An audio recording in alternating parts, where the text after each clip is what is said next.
Welcome back to the Western Lair. Tonight, you're sitting out on the old wooden porch after a long, hard day's work, slowly rocking back and forth while the warm southern evening settles across the countryside. Crickets hum softly out beyond the fields. The lantern beside you glows low, and somewhere in the distance, thunder rolls gently through the hills, while the old radio crackles beside your chair. Tonight we've got 3 classic adventures from Tales of the Texas Rangers. Stories filled with dusty roads, dangerous men, lonely towns, and the kind of rugged frontier justice only the Texas Rangers could bring. So kick your boots up, let the long day drift away into the warm night air, and settle into another evening of old Western radio here at the Western Lair. We begin tonight with The White Elephant, a tense and mysterious case where trouble begins quietly, but doesn't stay that way for long. Before the night is over, secrets, danger, and the long reach of Texas law will come riding straight through the darkness. So lean back in that rocking chair, listen to the radio hum softly through the porch air, and let the story begin. National Broadcasting Company presents Joel McCrea in Tales of the Texas Rangers. From Hollywood, another authentic reenactment of a case transcribed from the files of the Texas Rangers.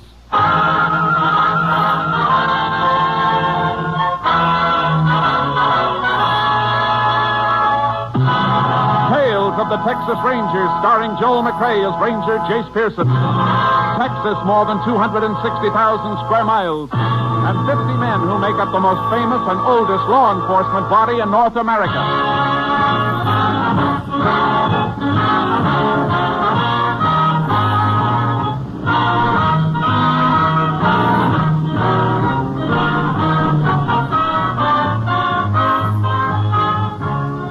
From the files of the Texas Rangers come these stories based on fact. Only names, dates, and places are fictitious for obvious reasons. The events themselves are a matter of record. Case for tonight, The White Elephant.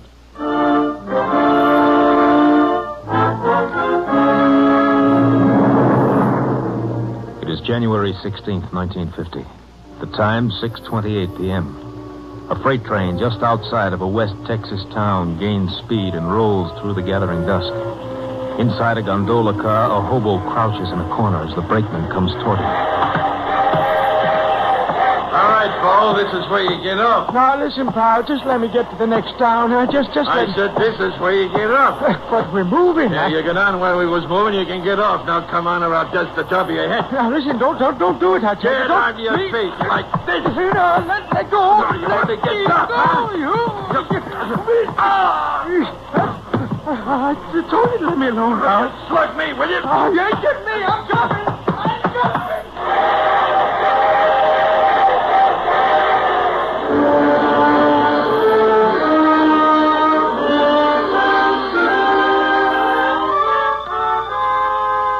At 2:55 a.m. of the morning following the freight train incident, a rancher named Banker noticed a small coupe parked on the shoulder of the road. It bore Oklahoma license plates. Banker turned his spotlight on the car, saw a man slumped down on the driver's seat. A half hour later, Sheriff Caldwell, notified by Banker, began investigation of the murder and called in the Texas Rangers. Ranger Jace Pearson was assigned to the case. And a few hours later, Pearson, Banker, and Sheriff Caldwell stood at the scene. Pearson listened to Banker. It was just about 3 this morning when I saw it, Ranger. How come you were driving along this road that late? I've been to a rancher's meeting in Almira's. I was going to spend the night there and change my mind. Uh-huh. Did you take this road when you left for Almira's? Yes, sir. What time? Yesterday morning, about 7:30. Then this car came here sometime between 7:30 yesterday morning and 3 this morning. I guess so. You never saw the dead man before, huh? It's the first time I laid eyes on him. All right, Mr. Banker. You can go. Hey, you need me, I'll be home. No identification on the body at all, huh, Sheriff? Nothing in the pockets. Picked clean as a whistle. Anybody else been around the car? Nope, deputy kept his eyes on it. Car's facing west. Going west when it was stopped. Tire tracks on the shoulder tell that. Mm-hmm. Blood on the seat. Yep. 38 bullet done it. 38. Might be a police special. Banker got one? Banker, but... Just asking, for now. You see, You see something? Look here, Sheriff. Huh? Set of tracks leading up to the car. Ordinary shoes, not boots. Heel marks are too broad for boots. Yeah, looks like it. Look at this one. Sole print with a hole in it. Now look. The prints lead from that way, north, up to the car. A little scuffle. Then the prints turn back north. Mm-hmm. In other words, Sheriff, somebody walked up to the car, stood there, then turned and went back north. Oh, and here's something else. Grease. Looks like grease. Smeared on the car door. Same side footprints are on. Grease might be from the car. No, looks too stiff and heavy for that. Yeah. What about it coming from a freight train, Jace? Why? Well, there's tracks about a mile north of here. Freight's use the side and a pull-on when passengers got to pass. Maybe it all ties in, Sheriff. A shoe with a hole in it, grease, freight siding. Yeah, might be worth going after. Where do we start? Here at the car first. I'm going to check it over inch by inch. Meantime, you get hold of a freight schedule. I'll meet you at your office.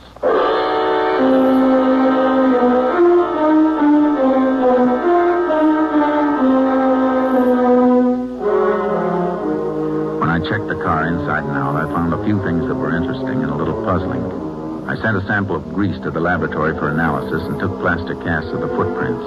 Then went on to Sheriff Caldwell's office. He had the information I'd requested. Here it is, Jace. Schedule of freights went through yesterday. How many? 3 of them. You can check those all right. Of course, we might be sending the dogs up the wrong tree. Looks like a hobo to me. Yeah. Let me see the dead man's fingerprints. Sure, here you are. Oh, these match with some of the prints in the car, see? Closed delta. Yeah. How about those others you got? Picked these up on the door that had the grease on it. Smeared all over. Couple clear enough to use, only... Only what, Jace?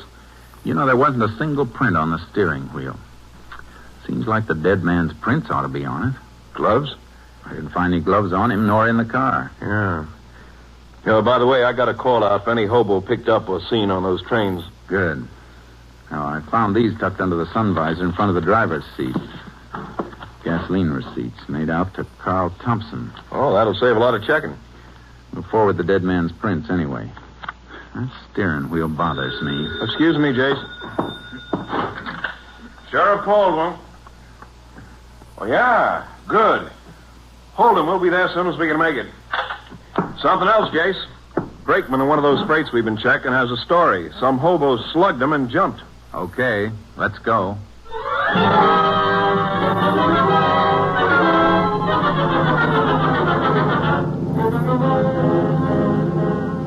The brakeman took us to the approximate spot the hobo jumped off the freight.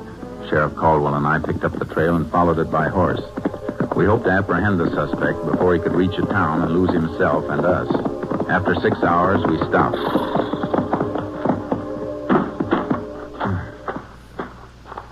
What's the matter, Jace? Tracks are different. Come here and take a look. Different? Yeah, look. The right print's a little deeper, favoring his left a little. Hurt himself, huh? Must have twisted his leg when he took the jump off the freight. Kept getting worse. Sat down here, smoked a cigarette. Here's the butt. He ain't going to make such a good time with a bum leg. We've been traveling at a steady trot. Uh-huh. Okay. Let's get going.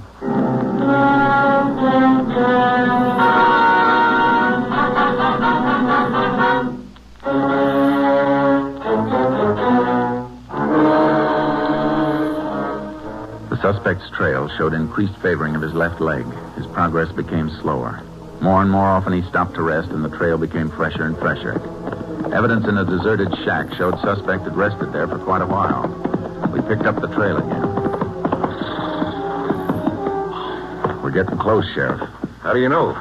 Noticed something just now. Take a look at these prints. Same as the ones we've been following. Not quite. Hole in the right shoe. Not that. I'm talking about this anthill he crushed. Well, what about it? Quite a few of the prints had anthills in them, crushed and rebuilt. So? Ants start working on a new hill when the old one's been tramped down. This one's so fresh they haven't had time to rebuild. Hey, that's right. He can't be far off. Guess we better leave the horses tied up here, Sheriff. and start moving on foot.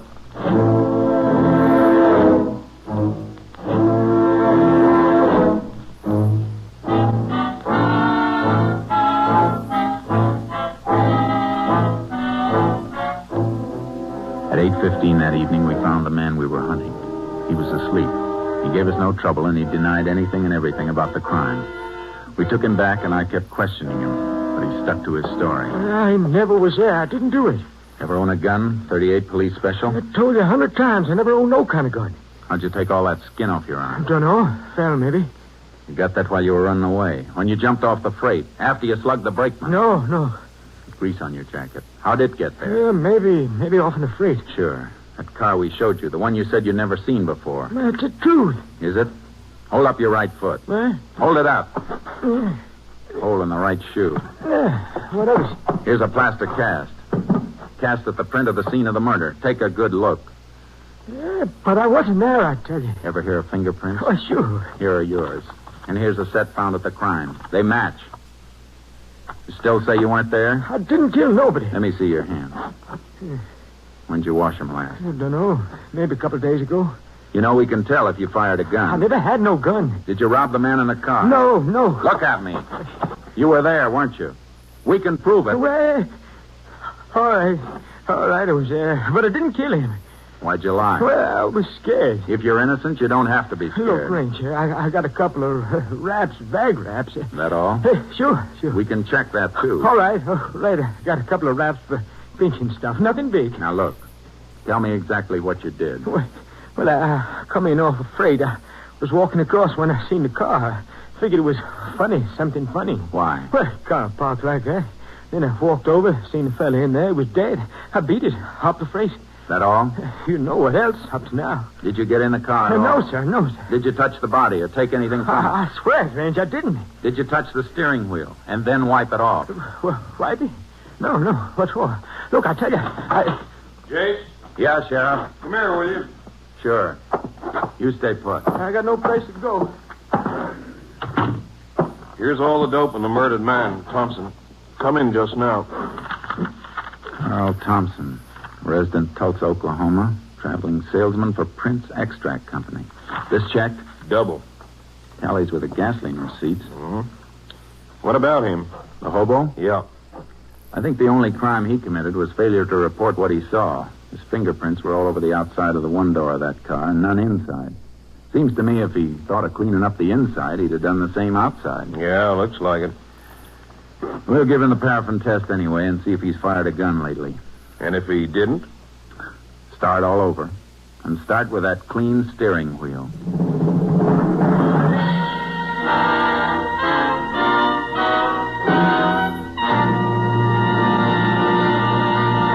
In just a moment, we will continue with Tales of the Texas Rangers, starring Joel McCrea as Ranger Jace Pearson. Tales of the Texas Rangers, and tonight's case, The White Elephant, an authentic story from the files of the Texas Rangers.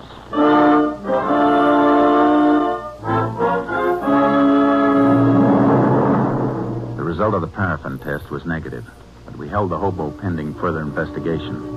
I reported back to my captain, Stinson, at company headquarters. I told him I was pretty sure that the hobo story checked out. Yeah, it looks like it. But somebody killed Thompson. Killed him and then drove him in his own car to where that rancher spotted it. There wasn't anything on Thompson, huh? No money, no papers, only these. Gasoline charge account receipts.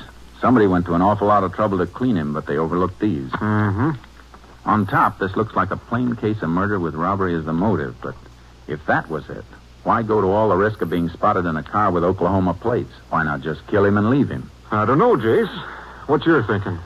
Well, Thompson was a traveling salesman, traveled a lot in a few days. Now, suppose the killer realized that with Thompson far enough away from the scene of the crime, we'd have a pretty tough time finding out just where the murder was committed. Yeah, that could be.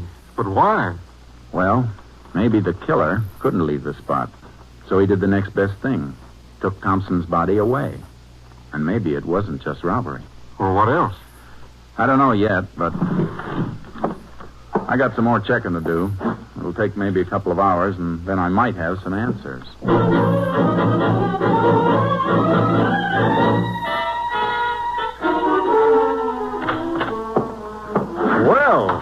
Couple hours on the nose, Jace. You get anything new? More dope on Thompson, Captain. He never carried much money, never was known to have picked up a hitchhiker, and I got a pretty good idea of where he was killed. These gasoline receipts tell a fair story. Yeah? How?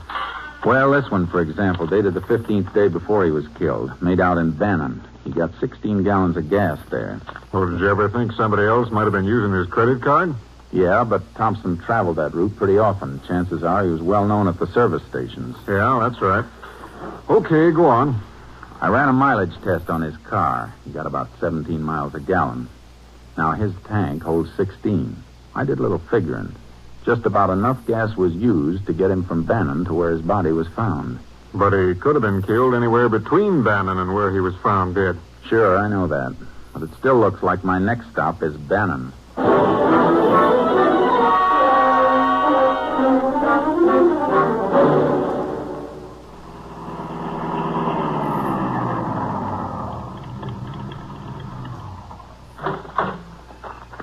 Howdy, Ranger. Howdy. How many? Whatever she'll take. Sure thing.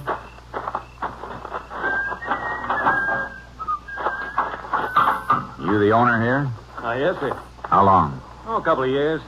You work alone? Well, nights, yeah. Take a look at this, will you? One of my receipts. Credit card stuff. You know this Carl Thompson? Yeah, I see him every, 4 or 5 months. When did you see Thompson last? The evening he bought that gas. Why, anything wrong, Ranger? Was Thompson alone that evening? Yeah. I never remember him ever having anybody along. What else do you remember about that evening? Oh, one of the worst sleet storms we ever had. Hit like It'd be tough for him to drive then, huh? Oh, sure. Hey, he was asking about some place to stay. You never stayed in Bannon before? I don't know.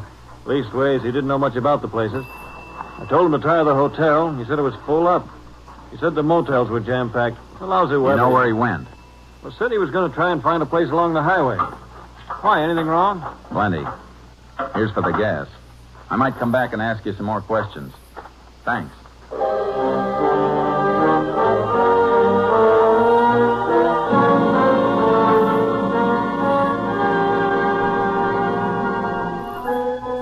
I began a check of every possible place Thompson might have stayed that night, but I drew one blank after another. Then I got a lead at a motel on the outskirts of Bannon. Sure, Ranger. I remember that night. Sleet was an inch thick.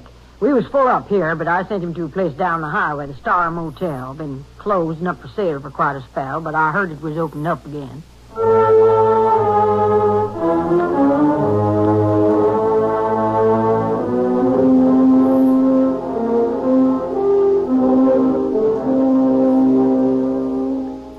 I went to the Star Motel.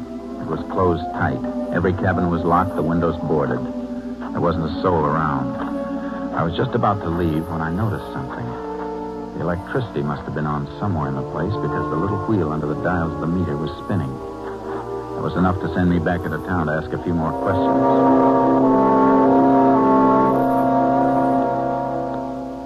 Now, let me see, Ranger. Star Motels. Yes, sir. Here's what we want right here. Uh-huh. Are these all the electricity bills? Yes, sir.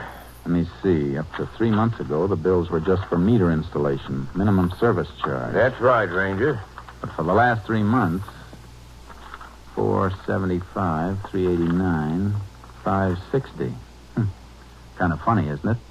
The place is closed, but for the last 3 months, the bills have averaged over $4 a month. Didn't that seem peculiar to you? Well, Ranger, we just... Sure, I know. Now, can you give me the name of the person to whom these bills were sent? Get it for you right away.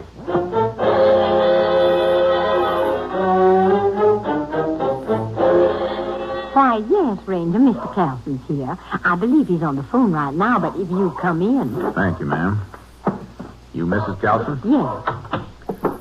I hope I'm not bothering you any, Miss Carlson. Not at all, Ranger. My husband is here.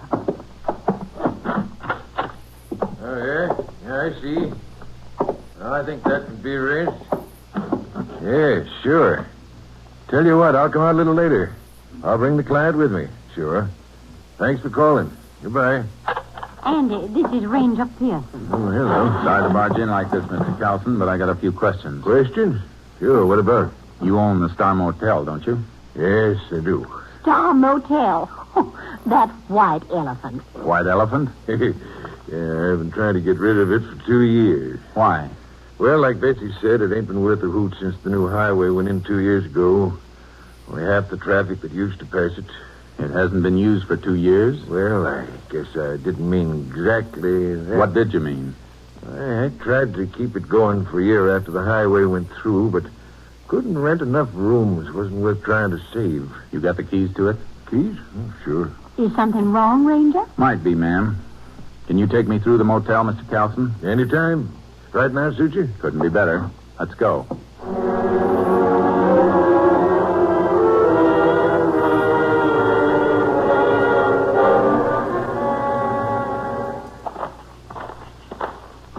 I ain't been out here for close on 3 or 4 weeks. Did you go through the cabins then? Oh, just take a look. See, kids sometimes fool around. That's why I boarded up the windows.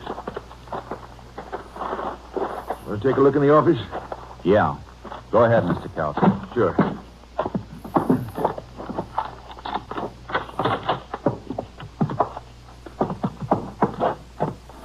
Nothing in here, Ranger.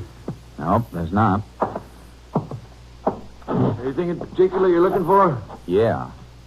You have this floor washed lately? Oh, heck no. Ain't no use paying for something like that. It's been washed recently. Huh? But why? How do you know?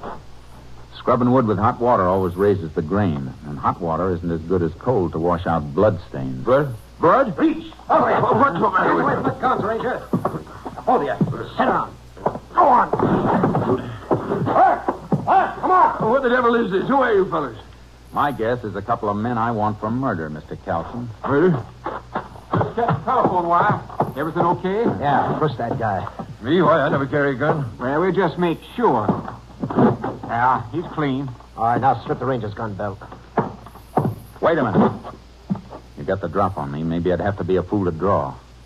But if you don't want me to be a fool, don't touch these guns. You try and take them off me, and I'll go down using them, and I might get lucky. All right, Locke. Let him alone. He's too smart to start anything. Go get the panel truck out and start loading our stuff fast. Well, what about them? We can lock them in. Fix their car so they can't get out of here for a while after we leave. If they try to come out while we're still here, we'll blast whatever door or window they try to come through. Get that, Ranger? I get it. Okay. I'll be outside, Chuck. So your name's Chuck, huh? Good as any. What are you and that other fella doing in my place? Go ahead, Chuck. Tell him. Some other time, friend. Now you two listen. Because I ain't going to say this twice. Try to bust out before you hear us drive off and you'll get it good. Now stay put. They got us locked in. Yeah. Oh, don't go near that window. You heard what he said. Little crack in the boarding. I'm just taking a look. What are they doing? Come here and take a look for yourself. Oh, I should have watched the place more. I never knew anyone was using it. Been used plenty. Look what they're taking out. Furs. All kinds of stuff. It's beginning to make sense. Closed down motel made a nice storage bin for stolen and smuggled goods till they could run it to the markets. Oh, they'll get away. You said there was a murder. Take it easy, Mr. Calson. We'll get them. Oh, they'll be across the border in a half an hour before we could even reach a phone. Maybe you better take a chance And get shot down in cold blood? No. But we'll get them all right. Know why, Mr. Calson? Why? Because you helped. I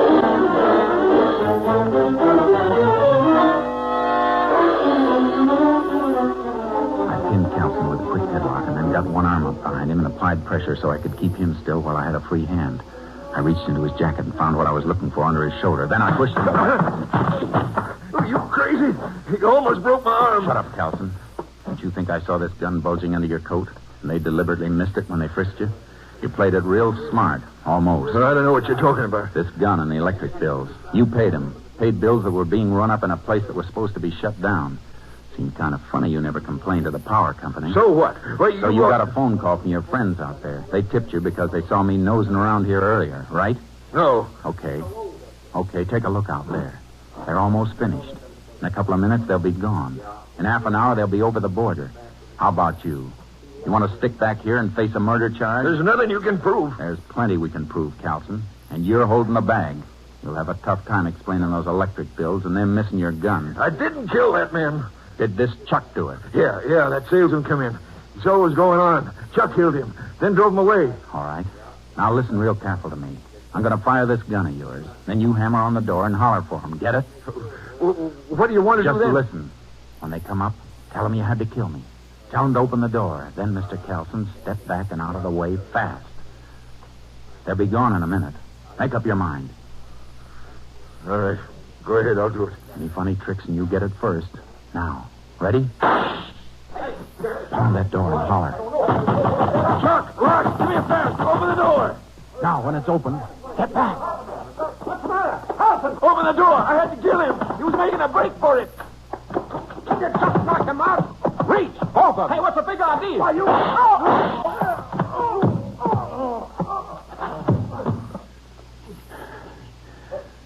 We'll come back for him later, Kelson. Meantime, let's you and me get back to town. I got you a deal for this White Elephant motel. You can trade it for a jail cell.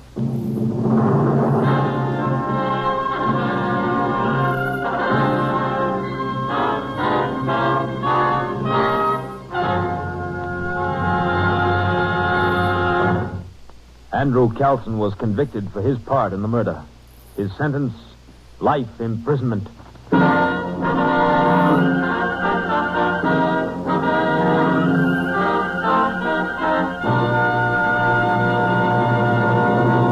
And now, here again is the star of our show, Joel McCrea. Almost a year ago, a faithful listener wrote to us and said she'd heard of an official Texas Ranger prayer and inquired if such a prayer actually existed. We assured her it did, and in response to her letter, we read the Texas Ranger's prayer over the air. Folks, I wish you could have seen the hundreds of letters we received after that broadcast. Since that first reading of the Texas Ranger prayer, there's hardly a week goes by that we haven't had a request to repeat it. And we're mighty pleased to read it for you again tonight, because we know now how many of you, like the men it was written for, realize the importance of a power outside ourselves to whom we may turn. The Texas Ranger Prayer by Captain Pierre Bernard Hill, chaplain of the Texas Rangers.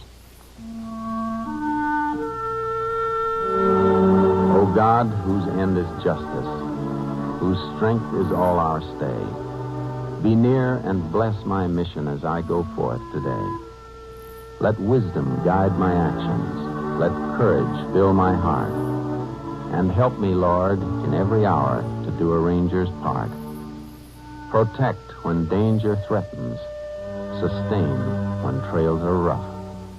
Help me to keep my standard high and smile at each rebuff. When night comes down upon me, I pray thee, Lord, be nigh. Whether on lonely scout or camped under the Texas sky. Keep me, O God, in life, and when my days shall end, forgive my sins and take me in. For Jesus' sake. Amen.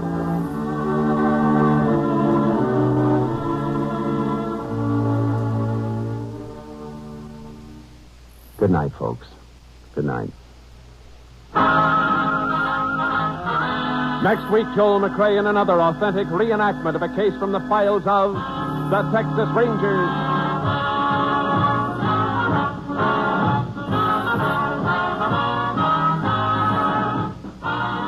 Joel McCrea is currently seen starring in the Universal International Technicolor production Cattle Drive. The cast included Tony Barrett, Paul McVeigh, Lou Krugman, Jeff Corey, Byron Kane, Robert Bruce, and Janet Nolan. Technical advisor was Captain M.T. Lone Wolf Gonzalez of the Texas Rangers. This story was transcribed and adapted by Russell Hughes, and the program was produced and directed by Stacy Keach. Hal Gipney speaking.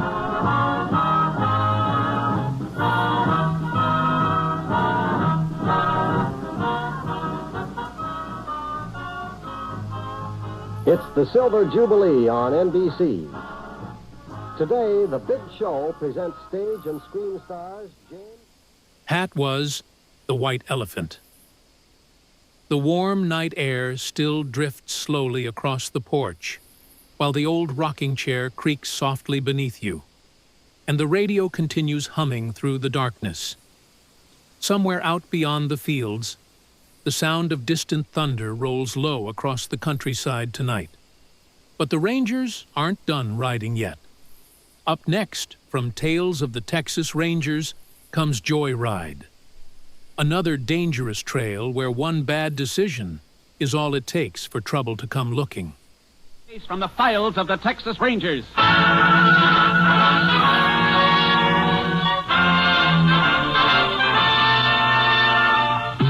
Tales of the Texas Rangers, starring Joel McCrea as Ranger Jace Pearson.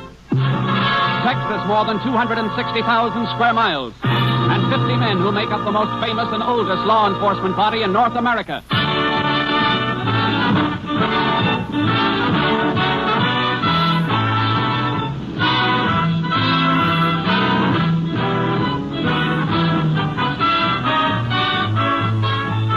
Now, from the files of the Texas Rangers come these stories based on fact. Only names, dates, and places are fictitious for obvious reasons. The events themselves are a matter of record.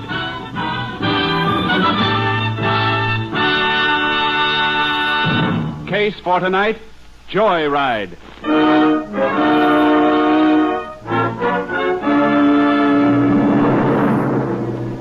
It is 9:40 p.m., December 3rd, 1946. The small town of Purdy, Texas is quiet and ready for sleep as a car turns off the state highway and into the main street. At the wheel of the car is a pimply-faced youth. Beside him, a young girl. That car still behind us? No, it kept right on the highway. What are you so jumpy about? The way he was tagging us, I thought it might be the highway patrol. You are getting chicken, ain't you, Chuck? I ain't fixing to go back to no reform school, that's all. Oh, stop worrying. This car ain't even reported stolen yet. You saw the owner go into the movie, didn't you? Okay, Ruby, okay. Fine joyride. Thought we was going to have fun. You ain't got anything to drink. I ain't got any money. Didn't have no car either when we started. Ain't like you used to be, Chuck. We used to have lots of fun.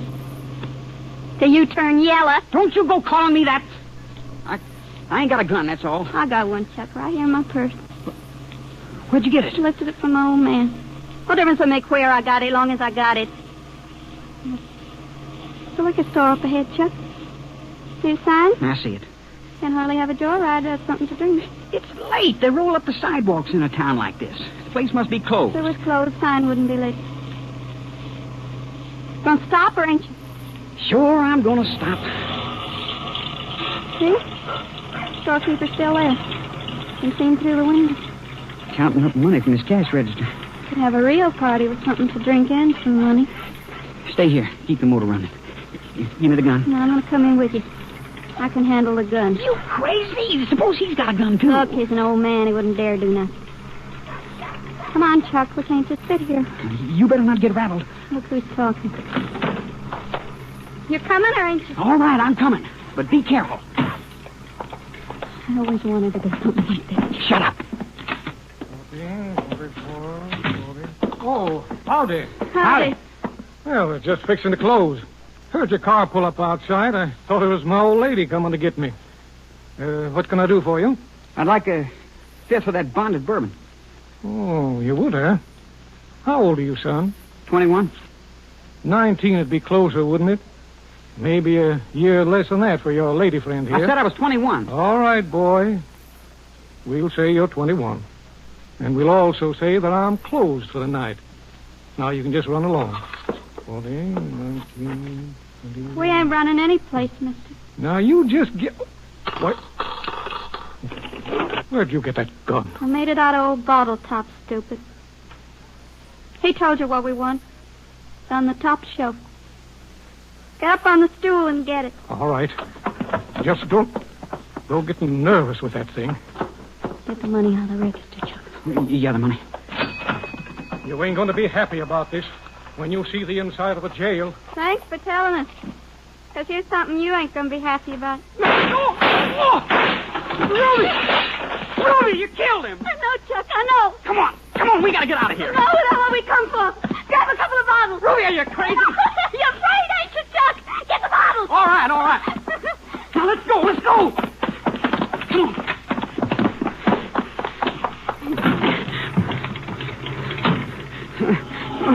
I didn't know I'd have the nerve.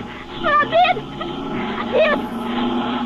Wonder what it feel like, Chuck. I always wondered.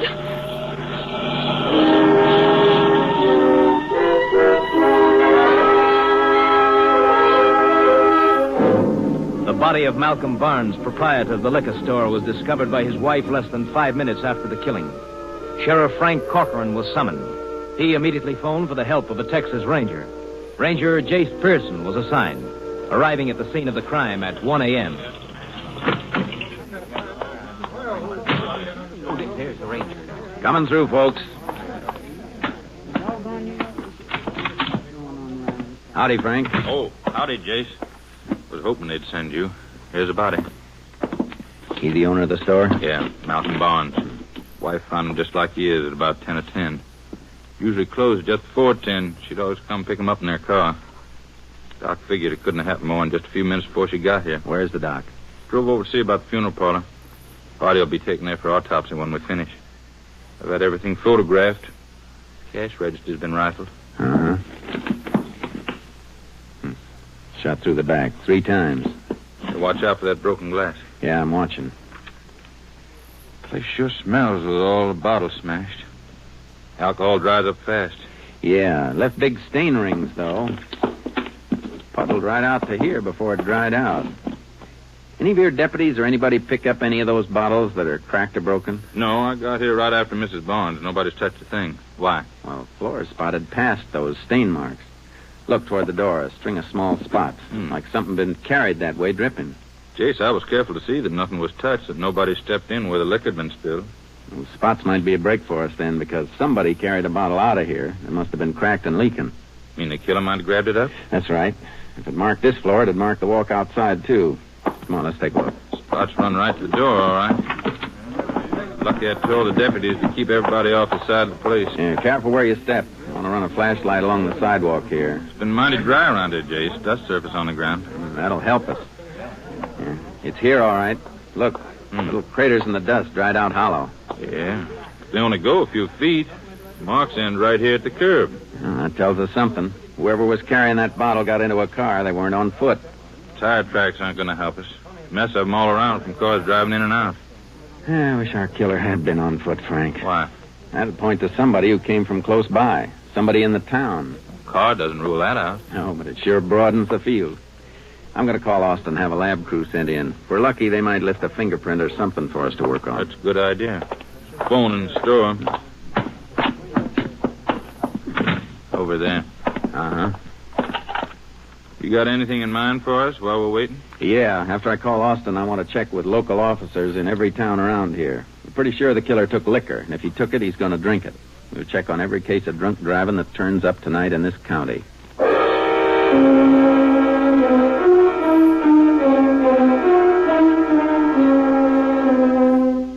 Lights burned in the liquor store all through the night as the lab crew checked. Meanwhile, the sheriff and I covered more than 200 miles by car, investigating drunk driving cases reported by local constables and highway patrolmen.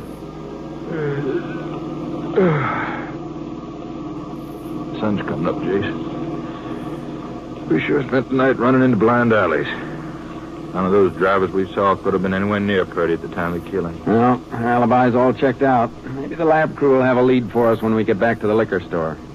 Didn't you get some kind of report on the shortwave before while I was dozing? I kind of remember you talking. Yeah. An order to phone headquarters for a ballistic report.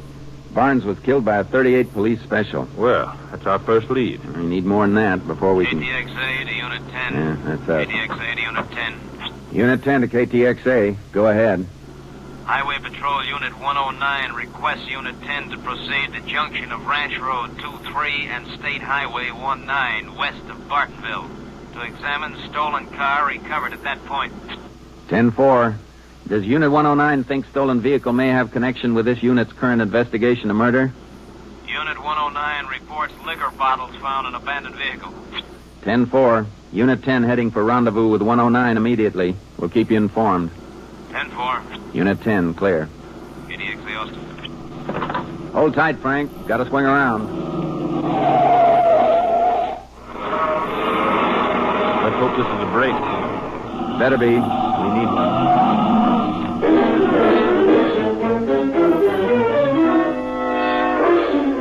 Highway Patrol Unit 109 was Tommy Manuelo's unit. We spotted his car, and he flagged us down near the junction of the ranch road. The stolen car he'd located was parked off the road in a small grove of trees. I found it just before sunup, Chase. I was making the turnoff. My headlights reflected on the chrome. Just barely saw it. Then when I checked the license number, it was on my hot car sheet. Number came over by shortwave last night. Now, what time last night this car was reported stolen? I got the flash a little after 11 o'clock. Barnes was killed before 10. I know, but this car could have been missing from 8 o'clock on. Owner went to a picture show about that, and car was gone when it came out. Where was the car taken from, Tommy? Bartonville. Only 4 miles from here on the state. About 60 miles from here to Purdy, Jason. Yeah, but if the car was taken at 8 o'clock or a little after, the thief had plenty of time to drive to Purdy before 10 o'clock. KTXA said you found some liquor bottles in the car, Tommy. Yeah, that's right. I'll show you. There you are. Empty fifth on the floor in the front seat, and there's one half empty down the back. I'll open the back door. Government tax seal on that bottle isn't even broken. No. I didn't notice, eh? Oh, how could they empty half of it without breaking the seal and pulling the cork? The bottle must be cracked. Stain around it on the floor mat where it's been leaking. Just what we've been looking for, Jason. Yeah. Pick the bottle up, Frank. Don't touch the glass. Lift it with your fingers pinched around the tax stamp. Right. Drip's all right. Chip out of the bottom. Wonder why it didn't all empty out. Well, would have the bottle been standing up instead of lying flat. It emptied down until the liquor was even with the place the bottle was cracked. Then it couldn't run anymore until you picked it up. Might get some prints off of it, or maybe the empty bottle in the front seat. We can try. It's a cinch we're not going to get any from the steering wheel. No, I noticed that right away. Not with the cloth cover around the wheel. Might get something from the dashboard or the inner door handles, but well, I don't know. Not often you pick up good prints on a car. There's a piece of cleansing tissue on the floor there. Here. Looks like lipstick stain on it. That's what it is. Another little thing on the floor mat here. Ah, gold bobby pin. Yeah. The lipstick is kind of a light shade. Could have been a woman in this, too, Jason. Probably a blonde. Of course, that bobby pin in the tissue might have come from the owner's wife or his girl. Oh, I doubt that, Sheriff. How come, Tommy? Well, owner of the car is a colored man, Jason.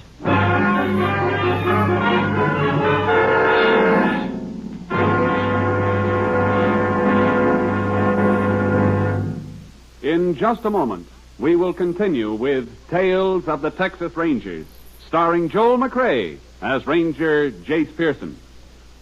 3 chimes mean good times on NBC.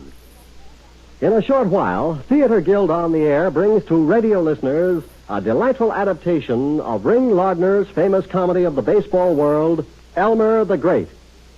Starring in the title role will be Hollywood favorite Paul Douglas, as a pitcher whose skill on the baseball diamond is exceeded only by his good nature and ability to attract trouble. That's later today for Elmer the Great, starring Paul Douglas, presented by Theater Guild on the Air. We continue now with Tales of the Texas Rangers and tonight's case, Joyride, an authentic story from the files of the Texas Rangers.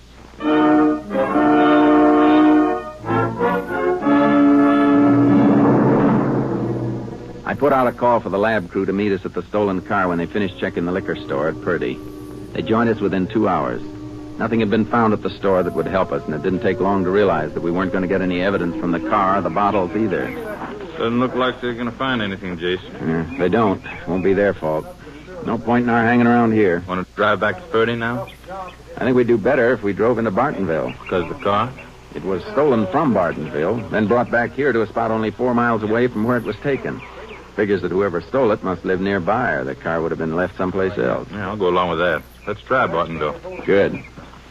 We're going to leave you, fellas. If you find anything, let us know by short wave. Right. Go along. Go along. Right. You going to try to run down that lipstick and bobby pin? Gave Tommy Manuelo the tissue with the lipstick smear. It's been sent through to Austin. They've established the lipstick brand by chemical analysis. They'll also check on the manufacturer of the bobby pin. Think it'll take long to get a report? No, not long. Tommy may have it by the time we get into town. He'll be at the courthouse. You got a plan mapped out? Yeah, won't be too many places handling lipstick and bobby pins. If we get the brand names, Tommy and I can check the stores and see if salesgirls remember any women who use that shade of lipstick or the pins. What'd I do? Check into the hotel and get some sleep? No. We got one more thing to look for. The gun that killed Barnes. Check with a constable and get a list of anybody he knows who might own a .38 police special. Yeah, that might uncover something. May have some records of people who've had guns like that being picked up on minor charges in the past. It's worth checking. We match the bullet that killed Barnes, and we can make some work for a 12-man jury.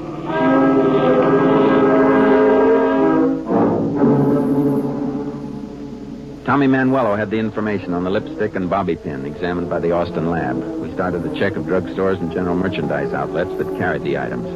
We couldn't get any concrete information from salesgirls or clerks. Well, another drugstore on the next corner, Jace.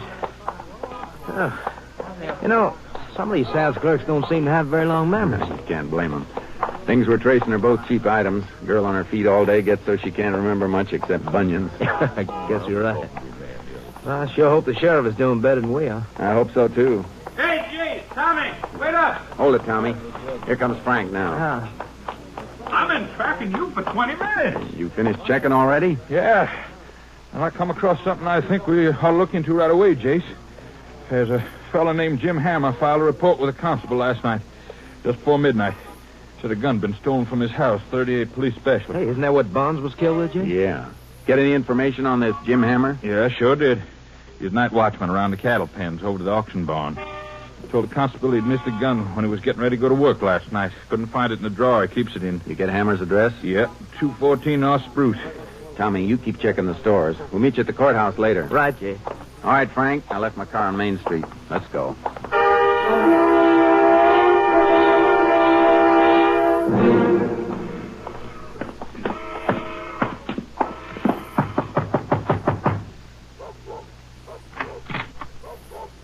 Yeah? I'd like to talk to Jim Hammer. He ain't home. You know where we can find him? Over to the auction barn, maybe. I thought he was the night watchman over there. Yeah, he goes there during the day sometimes when there's a sale. There was auction this afternoon. You look kind of young. You're not his wife, are you? No, I'm his daughter, Ruby Hammer. It's after 5 o'clock, Jace. Auction probably be over by now. Yeah. You expect your father to come home to eat? No, he'll probably spend some time chewing around the barn and maybe get himself some grub in town and go right to work. I see. I guess we might as well go over at the auction barn, Frank. What'd you want to see my father about? Is it something about some stolen cattle or something like that? Yeah, something like that. Thanks, miss. Bye. Bye, Ruby. Bye. You missed my father. I was telling you was here. Thanks. Where's the auction barn? West end of town.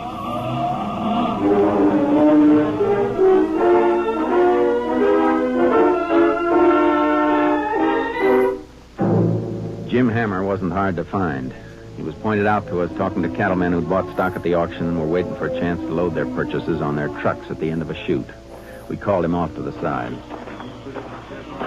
Well, Sheriff, Ranger, what can I do for you?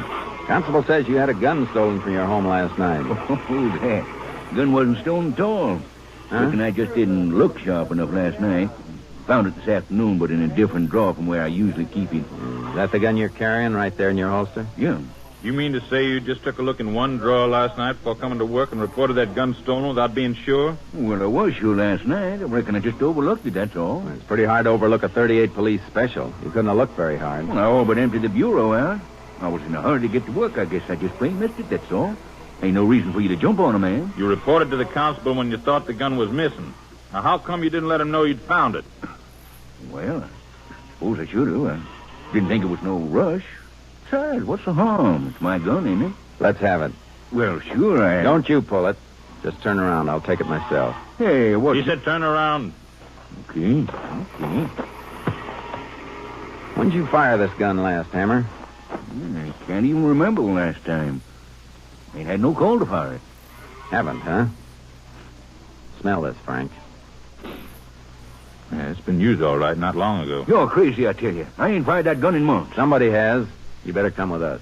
Come where with you? To the courthouse, Hammer, until we check on a few things. Check on what? A liquor store owner named Barnes was killed last night in Purdy. Shot 3 times through the back by a 38 police special. Are you trying to frame me for something? I was nowhere near Purdy last night. We know you filed a report with the constable around midnight, Hammer.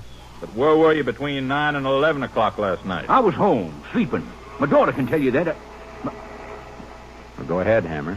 What are you stopping for? My daughter wasn't home. I just remembered she went out. About 7 o'clock. And nobody saw you during those hours, huh? No, nobody. But I was home, I tell you. You gotta believe me. That gun ain't been fired. If we're wrong, you got nothing to worry about. Come on. Yeah, have to get that gun to your lab, Jace. Regular flight to Austin goes out in about 45 minutes. Good. Boys in ballistics can test fire it and check the slug with the ones taken out of Barnes. If this is the murder weapon, they'll tell us. I tell you, it can't be. Our lab doesn't make any mistakes, Hammer. If you're telling the truth, there's a little test you can volunteer to take. We have a lab crew working nearby right now. I'll give you a diphenylman test. What's that? Just a matter of pouring a chemically treated wax on your hand. And when they peel it off, it'll show traces of nitrate if you fired a gun recently. I haven't, I tell you. I heard you. Now I'd like to hear it from a lab man, just to be sure.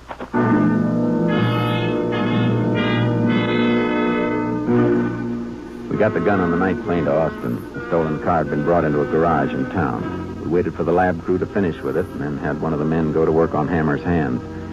By 10 p.m., we had the answers. 2 answers that didn't fit each other. What are you keeping me here for, Ranger? You heard what the lab man said. My hands are clean. Wasn't no nitrate on them. That doesn't settle everything, Hammer. While he had you in the next room going over your hands, I had a phone report from Austin on your gun. You'd better talk up, Hammer. Your gun's been identified as a murder weapon. That's a lie. You weren't in bed at 10 o'clock last night. You and Purdy driving a stolen car, and there was a woman with you. That ain't so, I tell you. You run around with any blonde women? The only blonde woman I ever run around with was my wife. She died 6 years ago. That gun was missing from my house last night. Somebody must have taken it, then put it back again. Oh, sure. My hands was clean, wasn't they? Howdy, Jase. Sheriff. Oh, Tommy, I almost forgot about you. Find anything, Tommy? I think so. It's a private dime store. It was closed when I got to it, but I got the address of the woman who works the cosmetic counter. Went out to see her. They handle the lipstick and pins we've been checking on. She gave me the names of a few women that she remembers who buy both. Here's the list. We'll read off the names, Jace. Maybe if Hammer's girlfriend is listed, he'll admit he knows her. Well, there's one name on here you'll admit to knowing all right. That's what you think. That's what I know. It's your daughter, Ruby Hammer. The sheriff and I drove Hammer back to his house, but Ruby wasn't there. We waited around, looking through the house. First she tried to pin it on to me, and now it's my daughter. Are you crazy? She's only 18 years old. Was she with you last night? No, she was out on a date. With who? Well, how should I know? All I know is she wouldn't get into no trouble like this. I've heard that same speech in 100 courtrooms, Hammer. Jace, come here a minute. Yeah? What is it? Girl's coat in this closet. Smell. You keep any liquor in the house, Hammer? No, never. There's something else, Jace. Photograph. Yeah. Hammer's daughter and some boy. Hey, let me see that again. I know this kid, the boy. I sent him to reform school 3 years ago. His name's Chuck Allenby. What was the charge against him? Something that fits this case like a glove. Automobile theft. And my daughter wouldn't go out with nobody like that. Of course not, Hammer. She just got a habit of posing for pictures with people she wouldn't go out with. I'm going to get my car out of sight, Frank, and we'll sit down and wait for Ruby's date to bring her home.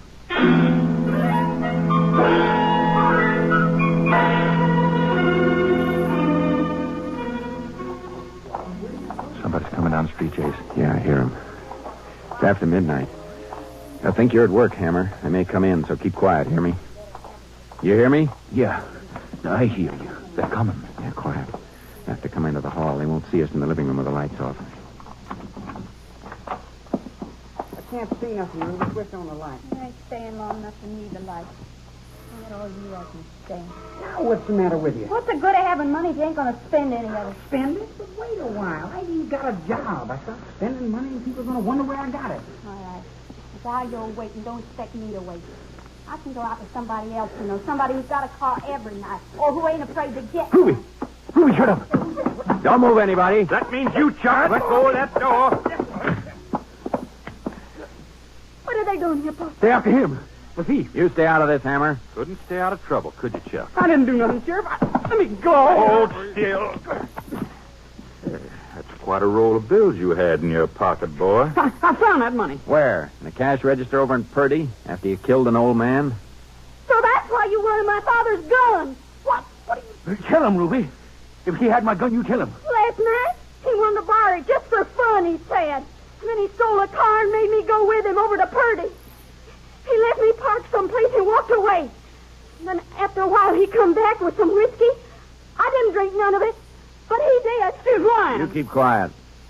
You say he didn't park near the store? No, he walked from where he left me. I don't even know what he done. You're lying, Ruby. When the old man was killed, whoever gunned him ran out of the store with a dripping bottle and got into a car not more than 10 feet from the entrance. I didn't shoot him. He did. He's lying. Ruby's only a little girl. You can prove he's lying. Give him the same test you give me on his hands. What kind of test? Well, the pull wax on your hands. You can tell if you fired a gun. Ruby, come back here. Hold still, Chuck. Get away from that stove, Ruby. No, Ruby, do it. Come away from there. Oh, Ruby. Ruby, why'd you do it, Ruby? What'd you do it Better for? save that hammer. If you got any butter, get it fast. Yeah. No sudden move, Chuck. I won't try nothing. What you do, Jason? Ran into the kitchen here and pulled the lid off the cook stove and jammed her hand into the hot Here. coals. Here's the butter, Ray. Here's the butter. Thanks. Oh, Ruby. I can fix that burn a little with this, Ruby. Doc can fix it for you better later on at the jail.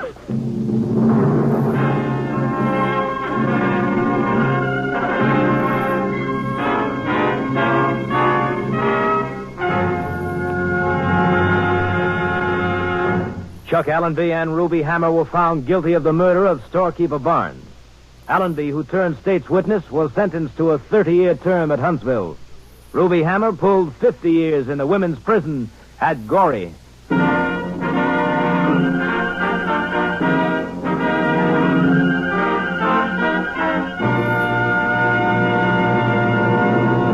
And now, here again, is the star of our show, Joel McCrea. Folks, tonight marks the concluding performance, for a while at least, of Tales of the Texas Rangers. We've really enjoyed bringing these stories to you and hope that someday we'll be back with you again. To NBC and its affiliated stations, to Colonel Homer Garrison, Jr., Chief of the Texas Rangers, to Captain M.T. Lone Wolf Gonzalez, our technical advisor, and to all the Texas Rangers and members of the Department of Public Safety, our grateful thanks. And we're particularly grateful to those of you who've taken the time to send us your cards and letters. After all, they are the only sure way of telling that you liked our show. Thanks, folks. Thanks a lot. Good night. You have just heard Joel McCrea in another authentic reenactment of a case from the files of the Texas Rangers.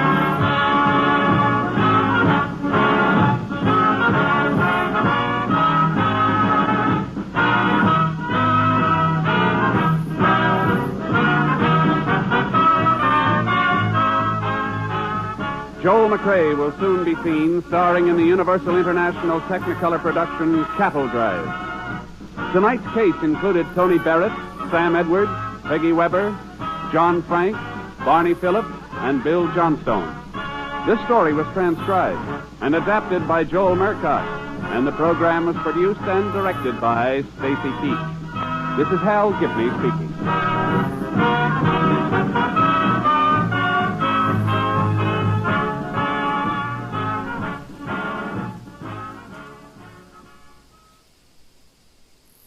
Well, now, that was Joy Ride, and another long evening here at the Western Lair slowly comes to an end.